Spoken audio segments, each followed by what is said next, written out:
La pregunta 91 es, ¿qué es la fe en Jesucristo? Vamos a leer todos juntos la pregunta y la respuesta. ¿Qué es la fe en Jesucristo?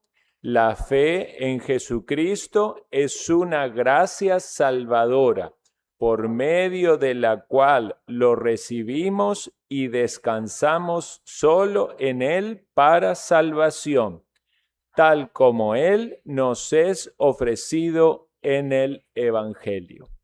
Muy bien.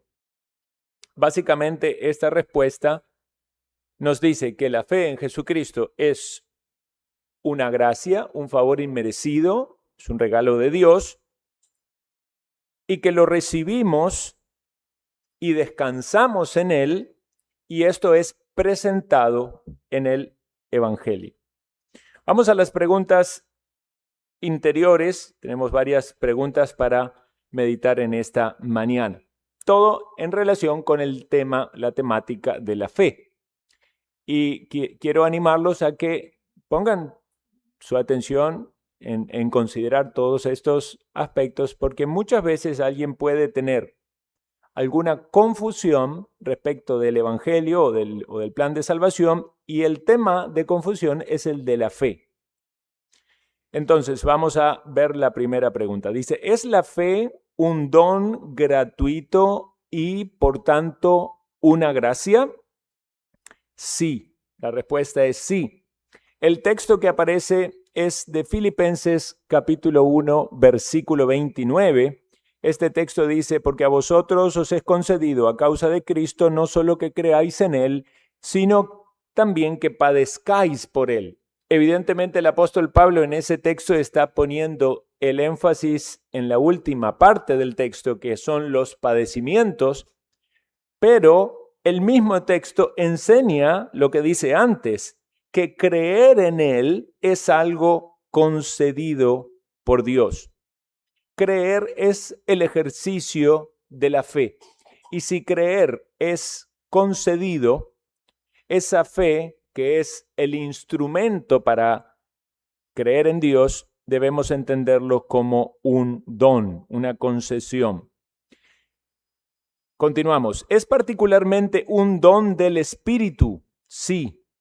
Noten Hechos 11:24, dice, porque era varón bueno y lleno del Espíritu Santo y de fe. Ahí se vincula el Espíritu Santo como como el que obra en aquel que está controlado por él, y una de las características es la fe. Hay otro texto que quizás sea un poco más claro para todos nosotros, que es Efesios 2:8, que dice, porque por gracia sois salvos por medio de la fe, y esto no de vosotros, pues es don de Dios. Es decir, que Dios da la fe salvífica como un don.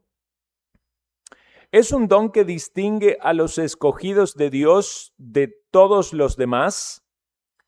Y la respuesta es sí. Tito 1:1 dice, conforme a la fe de los escogidos de Dios. Es decir, que hay una distinción entre la fe en un sentido general con la fe de aquellos que son escogidos de Dios. Nos referimos a una fe salvífica. Podemos hablar de una fe en general. Las personas dicen que tienen fe y lo utilizan en un espectro muy amplio, ¿verdad? La gente tiene fe de que la situación va a mejorar, de que van a venir buenos gobiernos, de que se va a sanar de una enfermedad. Y aún en el marco de la fe religiosa hay gente que tiene fe o dice que tiene fe en Dios, pero no es en muchos casos una fe salvífica. De hecho, la Escritura dice que hasta los demonios creen, pero no creemos que los demonios crean en un sentido salvífico. Entonces, hay fe que no salva y hay una fe salvífica. Esta fe, que es la fe de los escogidos de Dios, se distingue del resto de las otras experiencias de fe.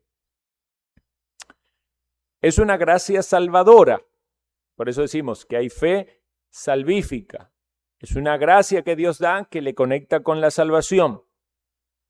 Dice Hebreos 10:39, pero nosotros no somos de los que retroceden para perdición, sino de los que tienen fe para preservación del alma.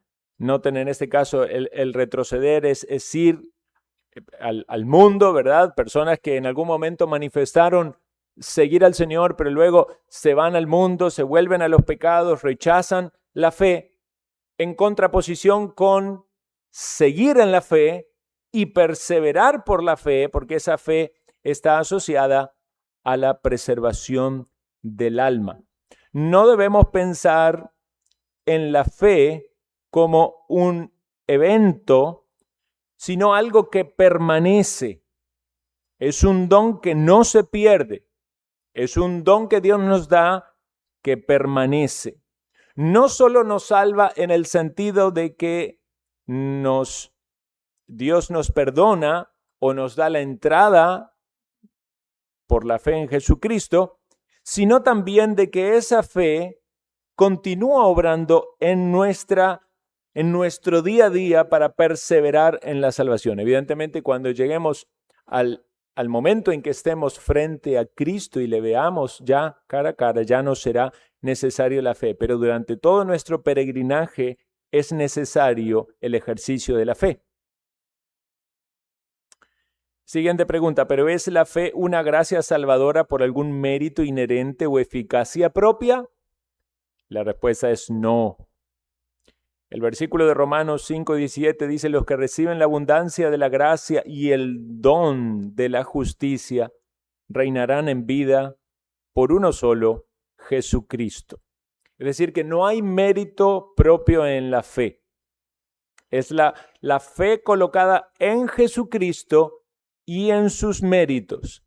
Pero no debemos pensar que la fe es mi parte en la salvación, mi mérito en la salvación. Y es aquí donde yo quiero poner el énfasis, porque muchos pueden tropezar, incluso hablando de la fe como lo necesario en la salvación, pero entendiendo una salvación por obras, porque la fe pasa a ser para ellos la obra que tienen que hacer.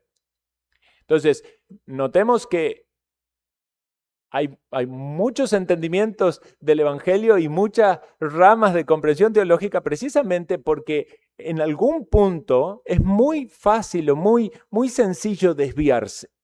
Entonces, alguien puede estar entendiendo la fe como decir, esta es mi parte en la salvación. Entonces, yo tengo que tener fe como algo mío, como algo inherente a mí, o como algo que depende de mi eficacia. Cuando alguien piensa, tenés que tener mucha fe, lo que parece que le está diciendo, hace fuerza para tener mucha fe, como algo propio, y entonces la gente está pensando, sí, es Dios el que me salva, sí, pero yo tengo mi participación en esto. ¿Y eso qué hace? Destruye por completo el Evangelio de la Gracia. Porque si usted cree que Jesús murió para salvarle, pero lo que Jesús hizo fue un 99.9% y usted tiene que hacer un 0,1%, ya entonces usted no entendió la salvación como por gracia, sino que está confiando en un mérito propio. Entonces, no debemos considerar la fe nunca como una obra nuestra, aunque ciertamente somos nosotros los que tenemos que tener fe. Nadie va a ser salvo por la fe de otro, ¿verdad? Pero debemos entender la fe como un don y como un instrumento. Dios es el que me salva por medio del sacrificio de Cristo. Pero Dios también es el que me concede el don de la fe para que como instrumento yo reciba la gracia. Pensemos entonces como un medio, ¿verdad? Como un puente. Es el puente por el cual llega la bendición de Dios. Pero ¿quién construye ese puente? ¿Quién da los materiales? Es Dios el que lo da. Ahora, en el ejercicio de la fe, sí nos corresponde a nosotros, pero también es en respuesta a la gracia de Dios. ¿Es Dios el objeto último de la fe? Y la respuesta es sí.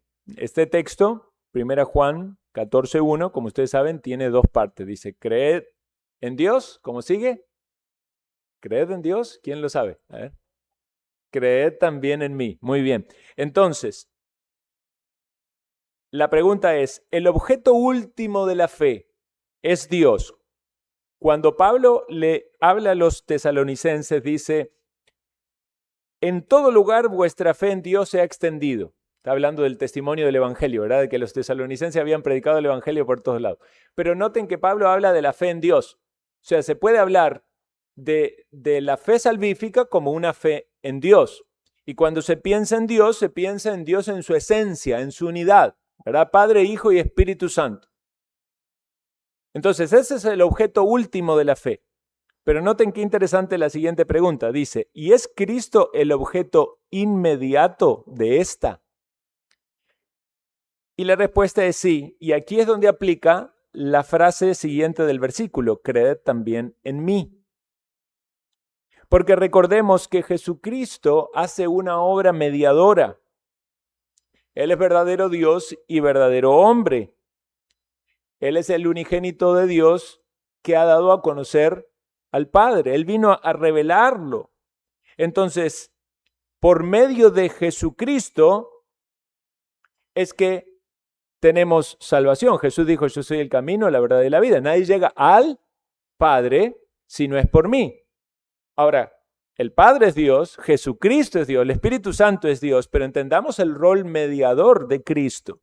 Entonces, la salvación tiene que ver con el ejercicio de una fe salvífica que es aplicada o puesta en la práctica, digamos, de esta manera. El objeto inmediato de la fe para el pecador es Cristo. Por eso necesitamos el Dios hombre para que nos redima. Cuando la gente dice, tengo mucha fe en Dios y habla de Dios y su relación con Dios y en ningún lugar de el rompecabezas así aparece Cristo, estamos en un problema, ¿verdad? Porque gente que está pensando que tiene salvación sin mediador. No, la fe es puesta en Cristo. Creo en Él como aquel que vino a vivir una vida santa, sin pecado, por su justicia, ¿verdad? Pasiva y activa, su muerte en la cruz, y por medio de Él recibo el perdón de pecados y tengo comunión con Dios Padre. Y evidentemente está ligado a eso la obra del Espíritu Santo, porque si no, no estaría pudiendo experimentar ese fruto de un don de fe y de una relación con Dios. Entonces, para poder comprender estos, el objeto último de la fe, Dios, el objeto inmediato de la fe, Jesucristo. Siguiente pregunta, ¿es el corazón el trono de la fe? Y la respuesta es sí, dice el texto de Romanos 10:10, porque con el corazón se cree para justicia. Habla luego de con la boca se confiesa para salvación. No es que separan dos cosas. Una cosa es creer con el corazón justicia, pero si usted tiene que ser salvo, luego tiene que confesarlo con la boca. Debemos entender toda la salvación como un don de Dios. Pero ¿dónde comienza todo? En la base, en el asiento de la persona, en el centro, podríamos decirlo como dice Bedom, en el trono, en nuestro corazón. No es el órgano, ¿verdad? No es que si a alguien le hacen un trasplante de corazón, dijo uno una vez, tenía que volver a aceptar a Cristo. No, no creemos eso. Es el alma, es la parte inmaterial de la persona. Cree, tiene fe salvífica, y entonces ahí es donde está esa fe y donde Cristo viene a reinar. ¿Son los sujetos de la fe los pecadores sensatos y convencidos? Sí.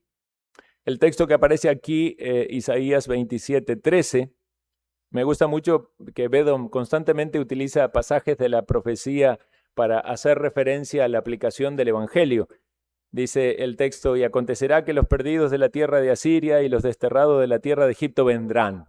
Y noten, él lo está aplicando a que esos vienen a la salvación, ¿verdad? Pero tenemos otros textos que son más conocidos que reafirman esta idea. Por ejemplo, Jesús dijo, Todo lo que el Padre me da, vendrá a mí, y el que a mí viene, no le echo fuera. Es decir, pecadores que son sinceros acerca de su condición y están convencidos de la necesidad de Cristo como mediador. En Hechos 13:48 dice, creyeron todos los que estaban ordenados para vida eterna. Entonces, notemos que la fe verdadera implica un reconocimiento del pecado. Por eso dice, coloca Bedom en la pregunta que son sensatos, es decir, pecadores que son sensatos, que han reconocido su pecado. Pero no es solo el reconocimiento del pecado que nos lleva al arrepentimiento, sino también la fe en Cristo para tener perdón de pecados. Y es aquí donde se usa la palabra convencidos. Dice otro texto que la fe es la certeza de lo que se espera, la convicción de lo que no se ve. Nosotros no vemos con nuestros ojos a Cristo, no lo vimos morir en la cruz, pero por la fe sabemos que Cristo murió en la cruz y que su muerte tiene poder para salvarnos. Entonces, vamos a Cristo, somos los sujetos de la fe, vamos a Cristo, pero vamos en arrepentimiento y convencidos de que Él nos puede salvar. Pero noten qué interesante, porque cada vez que se enseña una verdad de la Escritura, siempre es fácil distorsionarlas para un lado o para el otro. Porque aunque son verdades absolutas, muchas veces la manera verdadera en la que se describe algo no significa que algo es perfecto o completo. Por ejemplo, en el caso de la fe que estamos hablando, vean la pregunta que sigue. ¿Es la fe imperfecta en la vida presente? Y la respuesta es sí. Y el pasaje que cita es muy útil, el pasaje de aquel hombre que le pide la ayuda a Cristo, ¿verdad? El milagro de que socorra a su hijo y le dice, creo, ayuda a mi incredulidad. Sí, hombre, ¿crees o no crees? Crees, pero tiene que ayudar a tu incredulidad. Lo que se estaba expresando allí es que había fe, pero no era una fe perfecta. Muchas veces nosotros también lo vivimos de la misma manera. Nuestra fe no es perfecta. Es cierto que hay grados de fe. Es cierto de que hay personas que tienen una gran fe. El Señor Jesús mismo lo reconoció con la mujer sirofenicia. Aún los perrillos comen debajo de la mesa de sus amos. Grande es tu fe. O con el centurión que tenía el siervo enfermo. No he visto una fe tan grande en Israel. Pero también reprendió la fe de los discípulos cuando dudaron. Hombres de poca fe. Entonces vemos fe grande, vemos poca fe, vemos fe débiles, vemos quizás inmadurez en la fe o momentos que varían, momentos de gran fe y debilidad en otro. ¿Y no es acaso su experiencia, mi experiencia? Por eso necesitamos crecer en la fe. Pero lo importante es que haya algo, aunque sea un poco, porque Jesús dijo, el que tuviere fe como un grano de mostaza podría hacer grandes cosas. Entonces, solamente cuando alguien está en absoluta incredulidad y por eso rechaza a Dios y rechaza a Cristo, no tiene esperanza. Pero si hay un poquito de fe, eso es lo que el Señor mira y eso es lo que se debe ejercitar. Dice, ¿pero será apoyada la fe débil? Sí, la caña cascada no se quebrará y el pábilo que humea no se apagará. Gracias a Dios por su misericordia. Tantas veces nuestra fe flaquea, pero el Señor es misericordioso. O como le dijo a Pedro, yo he rogado por ti que tu fe no falte. Si nos ataca el enemigo, si vienen las tentaciones, si el Señor no intercediera por nosotros, volveríamos al pecado y a la maldad, pero el Señor obra en nuestra vida como sumo sacerdote, intercede por nosotros y hace que no nos falte la fe para que perseveremos. Y será fortalecida sí, la fe es fortalecida. El apóstol Pablo lo vivía y lo expresaba, ¿verdad? Con este famoso texto: todo lo puedo en Cristo que me fortalece. Tristemente, muchas veces distorsionado y mal utilizado, pero uno debe pensar en perseverar, en seguir a Cristo a pesar de todas las circunstancias adversas, seguir al Señor en lo que Él pide, corregir todo lo que Él nos muestra, mortificar el pecado, arrepentirnos del mal, pero perseverar y seguir adelante fieles a Él. ¿Implica la fe verdadera un asentimiento del entendimiento? Este es otro punto importante. ¿Alguna vez usted se ha encontrado con alguien que dice ser creyente y entonces en su conversación le dice: cuénteme acerca de su salvación? ¿Cómo es que usted viene a Cristo? Y la persona le empieza a contar un montón de experiencia de quizás la iglesia donde fue, de las obras que hacía, del servicio, de que cuando estuvo enfermo y se sanó, y un montón de cosas, pero no le dice el evangelio. Y usted se queda ahí como entonces diciendo: es muy posible esta persona no sea salva. ¿Por qué? Porque si no puede articular con palabras de manera sencilla el evangelio, por lo menos usted está seguro de que no lo entiende. Entonces alguien decía así, un pastor le decía así a alguien que estaba en un proceso de membresía, y en el medio del proceso se dan cuenta los pastores que evidentemente esta persona todavía no era salva. Entonces le dice: dígame el evangelio con sus palabras en 30 segundos. La persona se quedó así como diciendo: ¿y qué digo? ¿El evangelio? ¿Qué es el evangelio? O sea, si usted no puede expresar cómo es que ha sido salvo o que Dios le salvó, cómo es que usted tiene perdón de pecados, si no lo puede articular, es muy posiblemente que no lo entienda. Ahora, el entendimiento no es suficiente, porque hay personas que articulan el evangelio de una manera muy clara, pero aún así no son salvos, porque el tener el conocimiento no significa de que eso haya bajado a su corazón, de que hayan experimentado el arrepentimiento y la fe en Cristo. Pero si tenemos que elegir algunos de los dos casos, lo que queremos es que las personas en primer lugar entiendan.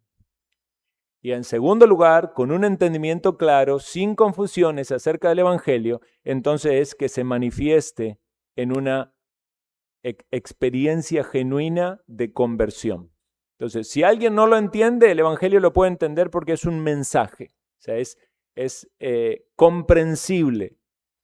Los hechos del evangelio, lo que Dios hizo, que mandó a su Hijo, Cristo, la condición humana, el pecado, la necesidad de un sacrificio, la muerte, la resurrección de Cristo, todos esos puntos se pueden comprender, pero luego es la persona, es decir, usted se cree pecador, se reconoce pecador, ve la necesidad que tiene de Cristo como Salvador, cree en Él, se arrepiente.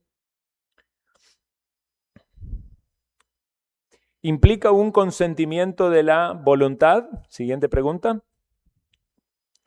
Dice el apóstol Pablo, 1 Timoteo 1:15, palabra fiel y digna de ser recibida por todos, que Cristo Jesús vino al mundo a salvar a los pecadores. ¿Y cómo sigue?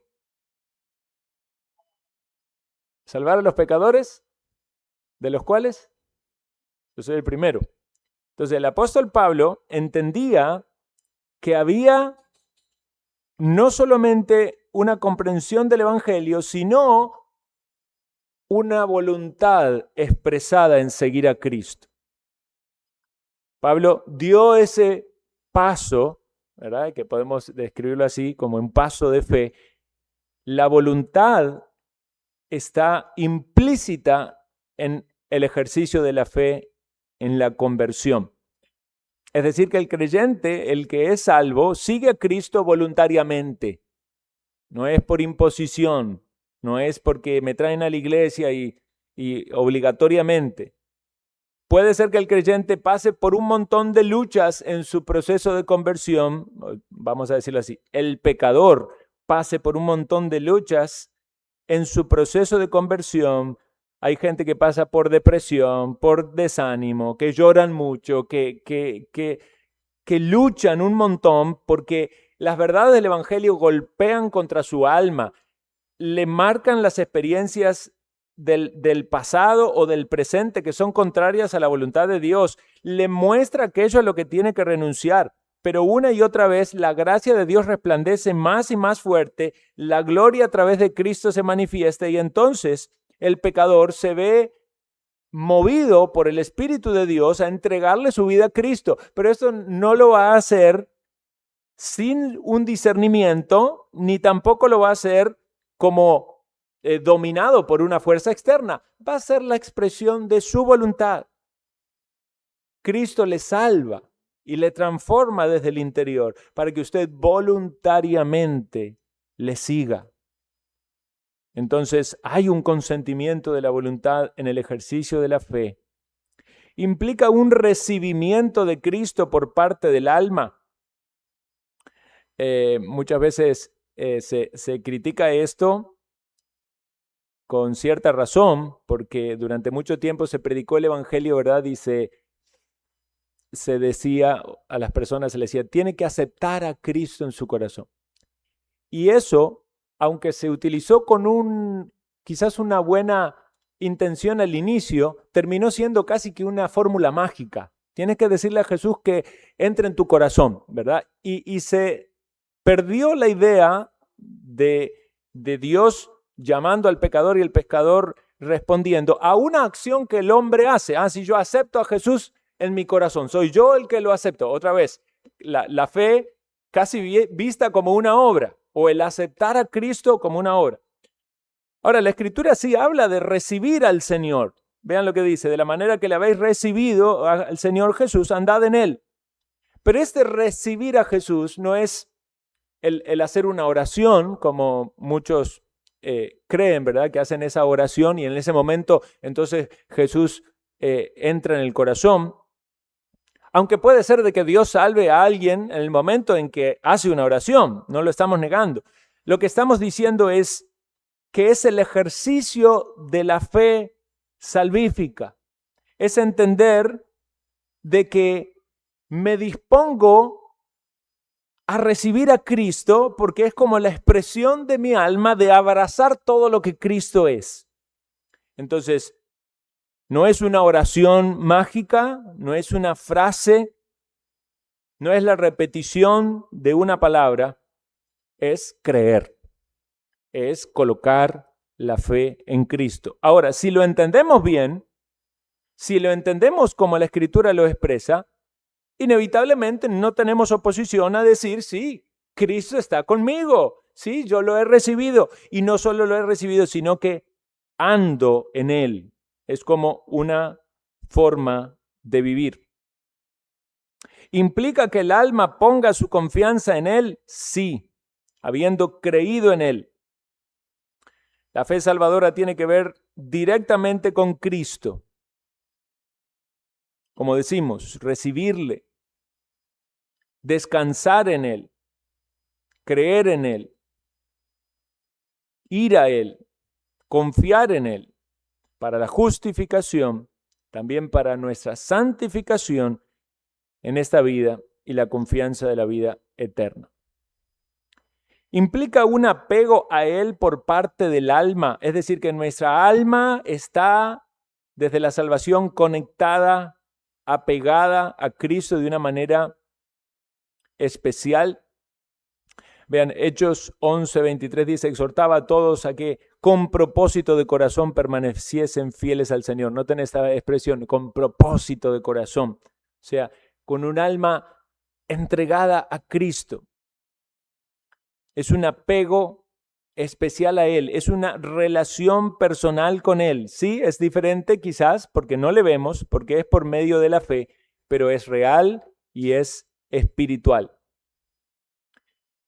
Y noten esto, dice en la siguiente pregunta, ¿y un apego del alma a Él con una total exclusión de todo lo demás? Dice el apóstol Pablo, y ciertamente aún estimo todas las cosas como pérdidas para ganar a Cristo. Aquí lo que debemos comprender es que este apego del alma que el creyente tiene con Cristo coloca a Cristo en el lugar más importante, sumo y de control absoluto de la vida. Es decir, hay un lugar allí superlativo. Nadie piense que tiene la salvación si Cristo pasa a ser un accesorio en su vida. Algo que lo acompaña, ¿verdad? Está como ahí cuando lo necesita para ciertas cosas, ciertos problemas, pero no está al mando, al control, el que está por encima, aquel a quien se somete. Una manera de entender esto es pensar cómo acontece también con la idolatría. Por ejemplo, cuando alguien idolatra algo, los ídolos son falsos, ¿verdad? O sea, dioses con minúscula. Cuando alguien idolatra algo, algo pasa a ser su ídolo, sea el dinero, sean los bienes, o sea una persona del entorno, o un cantante, o un deportista, lo que sea. Sabemos que esa idolatría es colocar a alguien en un lugar superlativo en la vida y que no es correcto porque ese lugar le corresponde solamente a Dios. Bueno, suena raro decirlo, ¿verdad? Pero a veces ayuda a entender. Cristo ocupa ese lugar. Alguien podría decir, Él es mi ídolo. No tiene sentido, ¿no? Porque no es un ídolo. Pero ocupa el lugar más importante, porque es el lugar que solamente le corresponde a Dios. Entonces, hay una exclusión de todos los demás. Por eso Pablo podía decir, estimo todas las cosas como pérdida para ganar a Cristo y ser hallado en Él con su justicia. Es decir, todo lo demás queda relegado. Ahora, puede haber un montón de cosas, en segundo lugar, que no necesariamente sean idolátricas y que el hecho de poner a Cristo en primer lugar hace que esas cosas ocupen el lugar correcto. El trabajo, los bienes, las personas, todo se ordena cuando el que está en el trono es Dios y a quien se adora es Dios. ¿Hay algo que el alma del que cree encomienda a Cristo? Dice el texto, yo sé a quien he creído y estoy seguro de que es poderoso para guardar mi depósito para aquel día. Señor es el que guarda nuestra vida, la salvación, nuestra vida eterna está en Cristo. Y hay algo que espera de Él. Sí, dice, esperando la misericordia de nuestro Señor Jesucristo para vida eterna. Noten que la misericordia, cuando descansamos en la justicia de Cristo, nosotros estamos entendiendo de que Dios manifiesta su misericordia con nosotros, pero de algún modo todavía estamos pensando hacia futuro al momento en el que las personas que son pecadoras irán a la condenación eterna. Entonces nosotros decimos, bueno, tengo la justicia de Cristo, descanso en que yo no voy a ir a la condenación eterna, pero va a llegar evidentemente ese momento donde veamos con nuestros propios ojos que la justicia de Dios se aplica sobre los pecadores impenitentes y van a la condenación eterna. Y nosotros ahí vamos a experimentar una vez más y de forma bien clara la misericordia aplicada a nosotros, en que mereciendo ser condenados en Cristo, fuimos salvos de la condenación. ¿Es la fe verdadera un principio vital? Sí, mas el justo por la fe, por su fe, vivirá. La fe salvífica no es solo un acto puntual, sino un principio, es decir, una fuente interna, una causa operante que ha sido implantada por Dios en el alma regenerada. Opera no solo en el momento en que creímos, inicial, dándonos la garantía de la salvación eterna, sino que actúa en el creyente día con día hasta que estemos con Dios. Es un principio activo. Sí, la fe que obra por el amor. Dios es amor. Si tienes a Cristo, tienes amor. El amor es central en la experiencia de fe del creyente. Por eso dice la Escritura también que el que no ama ¿verdad? O el que tiene odio en su corazón, todavía no es un verdadero creyente, sino que está cegado. Entonces, cuando viene Cristo, cuando viene alguien a Cristo, o viene Cristo a la vida del pecador arrepentido, uno de los frutos que se manifiesta es el amor. Y esta es la victoria que ha vencido al mundo, nuestra fe. Hermanos, qué bueno es saber que la fe es victoriosa, que podemos por medio de la fe tener victoria sobre el mundo. Piénselo por un momento. ¿Qué es lo que pide Dios de usted para tener victoria sobre el mundo? Fe. Fe en Jesucristo. ¿Es un principio establecedor o un principio que nos afirma? Sí, por la fe estáis firmes. Por la fe podemos estar firmes. Por eso, hermanos, debemos fortalecerla. Porque si nuestra fe está débil, entonces tenemos que tener cuidado que podemos flaquear y caer. Pero nuestra fe tiene que ser fortalecida.